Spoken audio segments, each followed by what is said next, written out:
What is in the negotiation toolkit? Well, number one, call bluff. Know your worth. Do your research. So what are other people being paid in the role that you want? What have you done? So a big part of wanting a promotion is to plan ahead for that. A lot of people talk about utopia. So wouldn't it be wonderful to have equal pay, for example? Or wouldn't it be wonderful if women were heard in a boardroom meeting? And wouldn't it be wonderful? Yes, it would, right? But that might never change. But just because you have a boardroom full of women doesn't mean a woman's still going to be heard, because it's personalities you're dealing with here, not just the diversity with the sex, right? So my advice is how women survive today. So if you're in a boardroom and this is the situation, or if you're in a small business, this is the situation, this is how you deal with it. This is the strategy you need to apply today to get to tomorrow, to get to where you want to head. Let's not wait around 20 years for things to change before we take action. It's survival mode now. I think every single person has a responsibility to be an example. Full stop. Male, female, don't care who you are, you have to be an example. I think if we spend our entire time pointing the finger, we might lose sight of what we're doing and the legacy we're leaving behind. And yes, I believe in calling out bullshit with people and standing up. So that's where like Western Sydney Women came from, which is another venture of mine, was standing up for women. So being a voice for them because they're not being heard. So being a voice to the voiceless, essentially. And if something's happening, in a meeting that you don't agree with, there are ways to deal with that. And I think being smart, professional, and firm is very important, but we all need to take that responsibility. I don't believe in fighting for fighting's sake, but I do believe in saying, no, this needs to change. And if you really want to make a change in a business, you've got to work your way up to the top or infiltrate it at the board level, then make the change. But if you come in screaming and blazing and so forth, people will just be like, oh, stay away. But male, female, whatever it is, leading by example is the most important thing you can do. So what are some of the ways that you can sort of negotiate yourself around a board meeting? Oh, it's very interesting. Board meetings are fascinating, right? Because, a lot of them are male-dominated because of look, the business world is a man's world, statistically speaking. That's fine. I don't really care. I want opportunity for women, and I will continue to provide opportunity for women, and that's my role, and that's what I want to do. I don't believe in it becoming the complete opposite, where it's all women and no men. I just think whoever's best for the role should get it. And I don't think there should be anything, whether it's your race, your sex, your socioeconomic situation, whatever it is, should be stopping that from the case. But in a board meeting, someone once gave me a piece of advice that said, especially your first board meeting, don't say anything for your first board meeting. And if you do have to say something, say it at the very end. Just one thing, ask one question or make one point. But just observe. And what I do is I like to observe people, and I take down notes of what my gut's telling me about them. What are their interests? What do they talk about a lot? Who's the one that fights a lot? Who's the one that is watching everyone? Who's listening? Who's being distracted? Who cares about the money? Who cares about the activities? Who's the dodgy one? Whatever it is, but know your players, essentially. And everyone's got their own personalities and different tweaks and specialties as well. But build relationships with them one-on-one. Meet with them all one-on-one. Get to know who they are. Get to know what they're about. And build your alliances that way. And when you want to make a change, you've got to educate people on why that's the case. And most people resist change because of fear. Like, I don't want things to change. Things are fine. They fear they'll lose their job. They'll fear they'll lose their voice. When really you won't. This will help you succeed. This will help you succeed more than what you're currently. And so you need to show that. So it does take effort. You sound like you're a real people person, as in like you can pick up things about everybody basically in the room. And you're also a really good networker. So what kind of tips would you have, I guess, in terms of networking? Your top 3 tips. Top 3 tips. Number 1, don't network for the sake of it. So be very specific about who you speak to, what events you go to, who you're connecting with. People just kind of turn up to an event and say, I'm networking. Well, that's not the case. So be strategic would be number 1. Number 2 is enjoy it. So don't see it as a chore. Don't say it's not my thing. I'm not, the best person, so enjoy it. So enjoying it could be, and this is me personally, I love to learn about people, and that's how I enjoy networking. I ask a lot. So, what do you like? Why are you at this event? And how's business? I want to know that. It helps me because then the more I know about you, the more I can connect you to someone else. But that's how I enjoy the process. And number 3 is build on it, build the relationship. So don't just meet someone and then leave. Put them on your email database, follow them up, grab a coffee, give a call, send them a thank you card, build on the relationship. But not again, like with number 1, you've got to be strategic. Don't just do it for the sake of it. If it's someone that you believe you could add value with each other, with business, whether it's now or in 5 years' time, you've got to build on that. So I look back at the relationships I started 10 years ago, and I'm working with those people now. So it does take time. A lot of people like to skip that component. Remember that dream, believe, achieve thing I talked about? Same thing, that big chunk in between, effort, hard work, time is a big part of that too. And you also mentioned businesswoman media. Yes. And you mentioned how after just 3 months after it launched, it became viral. Yes. Why do you think it was so successful? Because there are a lot of people out there that obviously resonated with my personality and how I write. And I'm very upfront. I say it as it is. There's no fluff, but I'm also can be funny. So, I like to deliver. I'm pretty intense, but I can be funny every now and then, right? Especially when I'm trying to communicate with people. And it just shows you there was a market out there for people wanting to know what they needed to know to succeed. I don't like,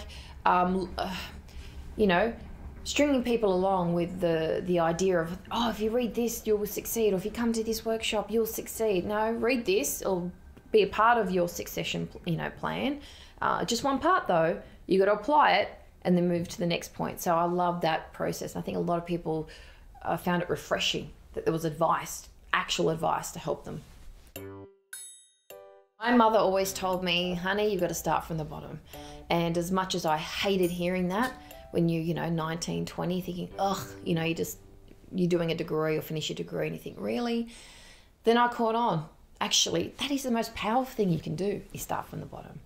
Learning the tricks of the trade, educating yourself, being educated, trial and error, all those things over many, many years creates an individual that can spot when someone's overcharging them on something because they've already done it themselves, knows what they need to make happen to get to an end result. So you can't fast track that. And I caught on about my mid-20s. I realised, hang on a minute, I see why this is the case. You can't fast track this. So I thought I changed my mindset and went, okay, I'm going to learn as much as I can for as long as I can until I'm at the level where everything I've learned, I can apply and use it to my benefit, which is now. When I started my Amanda Rose business, I thought being, connector and helping people, and I thought, no one's ever done this before, but I've got to work out how to make money doing this, which people still want to know how I make money doing that. And I'm like, that's fine. You can pay me for a session and I'll tell you. But I worked that. So that was a turning point. I would say businesswoman media, when no one would publish what I wanted to say. And I thought, you've got to be kidding me. That was a massive turning point. I got the shits and I started it within a week. I do that. Okay. Another turning point would be speaking. So I remember I ran a workshop for the very first time as a lead generator, essentially, for my business, and realised how much I enjoyed speaking and loved it and loved the teaching side of it and how I'm quite good at it. So I love it. So now I love running workshops for businesses on how to handle conflict, how to connect and build their confidence. Keynote speaking, I've done it internationally on, again, ethical leadership, confident leaders, relationship building, and I love that. That was a big turning point when I started doing that. And Western Sydney women, when I realised that there were so many women out there missing out on opportunity, their confidence being chipped away at, just purely because they're from Western Sydney and the stigma that's attached to that, which is the biggest crock of shit. So I wanted to change that. I wanted to help them become economically independent and confident, give them choice and opportunity, and essentially turn it into a movement. Take the time to work out where you want to be 5 years from now. Because every decision you make today, tomorrow, and the next day is either going to bring you closer to it or further away from it. And we can get caught up in our jobs and life and so forth. And before you know it, 2 years pass, I'm like, oh, I'm not quite where I want to be. So every Sunday, I would say, sit down and go, right, is this where I'm headed? Is this what I want to do? How's work going? Is there anything I can do or take advantage of to help grow where I want to go? So check yourself. Right? Make sure you're headed where you need to head. Number 2 is build relationships and networks. So no matter how old you are, whether you're 20, whether you're 40, 60, don't care, build networks. Reach out, talk to people. Again, step 1 helps you with step 2. If you know where you want to head, then you'll know what type of networks you need to build. Like if you're thinking 5 years from now I want a board career, then start building that now. 5 years I want to be CEO, then start building your networks now for that in the industry that you want as well. And number 3, I would say, stay healthy. So healthy as in be fit, be active, eat well, take some time out for yourself.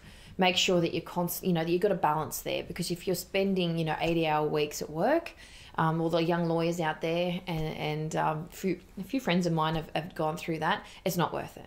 You are a number to this company. You need to think of the long game here, and you've got to persevere. And to do that, you've got to look after yourself first. So be very structured with your time if you need to be, but go for walks, eat well, hang out with your friends.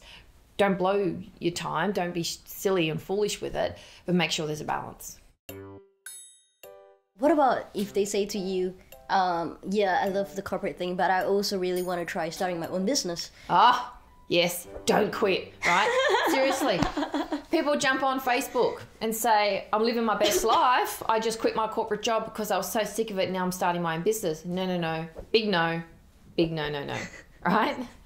Number 1, just because your friends like what you do doesn't mean they're going to pay you for it. Yeah, everyone's like, oh my God, you start your own business and like that type of thing. No, you got to test the market while you're in your job. Is there a demand for it? What will they pay for it? Is it a service? Is it a product? I always recommend that people have 6 months worth of salary in their account to live off if they're going to start their own business. Yeah. So it's going to take you 6 months to a year to pull a profit, especially when you're starting from scratch. It's smarter to have the 6 months in your account or whatever it is, work part-time and work on your business part-time. You will not have weekends, right? And night times, and that's fine. Don't expect 3 days in your job, 2 days on your business, weekends. I'm so cool, this is wonderful. No, it's not like that. It's actually hard slog.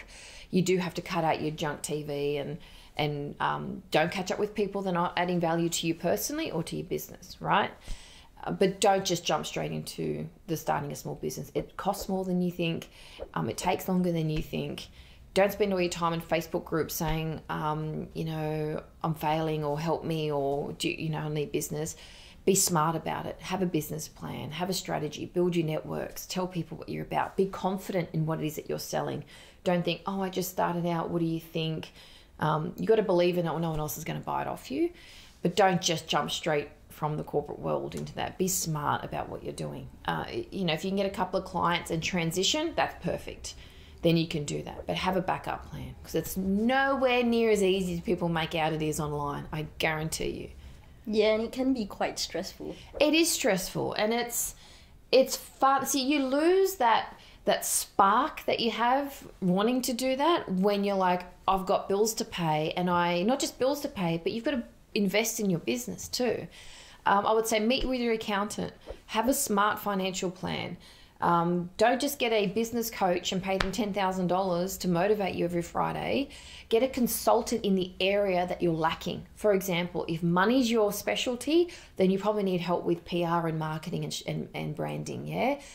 Get someone that specializes in that in small business. Say, can you help me? Can I do a session with you, to get going? Don't try and do too much too soon. Be very targeted with what you're trying to achieve. Build the networks and reach out with people and say, this is now what I do. Let me know if you'd like to do it. Don't expect people to come knocking on the door. Hey, I heard you got a business. Can I help you? No.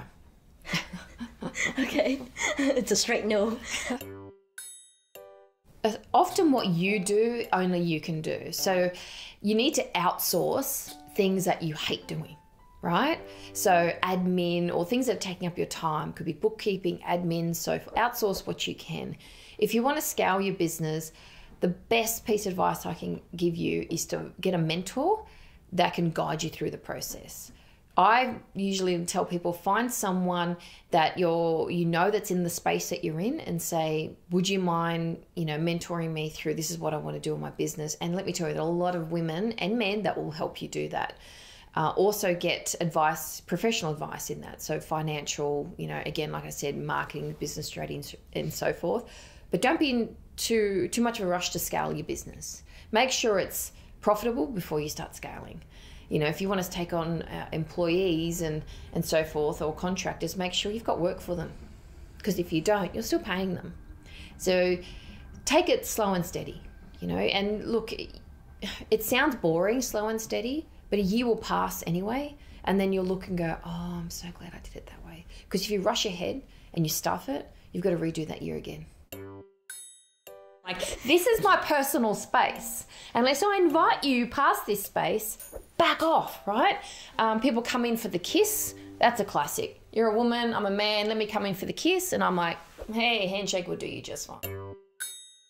Hey guys, thanks for checking out this episode in a series where we interview business leaders, tech innovators, and startup founders about their business journey, insights, and reflections. If you find value in this, please leave us a comment below. And also like, subscribe, and hit the notification bell. Enjoy!